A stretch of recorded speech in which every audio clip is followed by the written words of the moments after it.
Well, I think that one of the things that you just talked about, again, when we're talking about, I guess my mind went right to this. As soon as I asked the question, when you ask questions, sometimes you kind of like, oh, well, the light bulb comes on.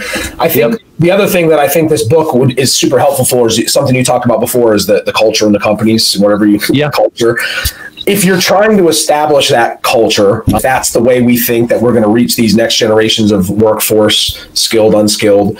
Having something like this to create these goal-setting frameworks should resonate with the company and would probably be a good framework to implement in your company if you are trying to create that culture of expanding your role within the company. Hey, here's a pathway to owning your own restoration company at some point, because some people may want to do that, and or some people just, hey, I just want to get to a manager position, take care of my family, whatever it is. So I think your book would probably help out anybody who has a business, whatever it is, because what I really liked, again, I'm going to go off on another tangent about the 3 Bs, is they're so applicable to everything that we have to do or learn. If you're willing to learn and you're willing to work hard, the 3 Bs are be willing to learn, be willing to work hard, and be honest. I mean, those tenets right there are going to make you successful at whatever you want to do if you're willing to open up to it. So create a culture, bring in the right people. It'll help you identify right people too if you're a hiring manager or something like that as well, because if they don't have those tenets, I mean, that might be step one. At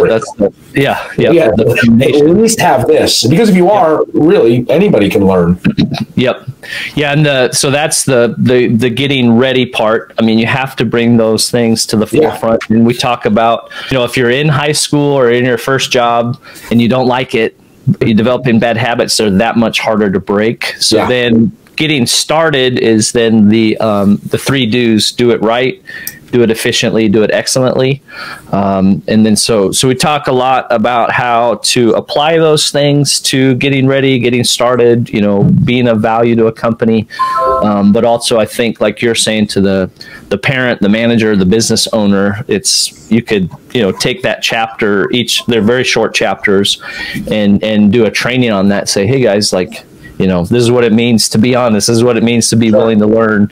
And this is what it means to try to set yourself up to do things efficiently and do them excellently. So I agree with your assessment, Ben. I think it will be helpful. I hope.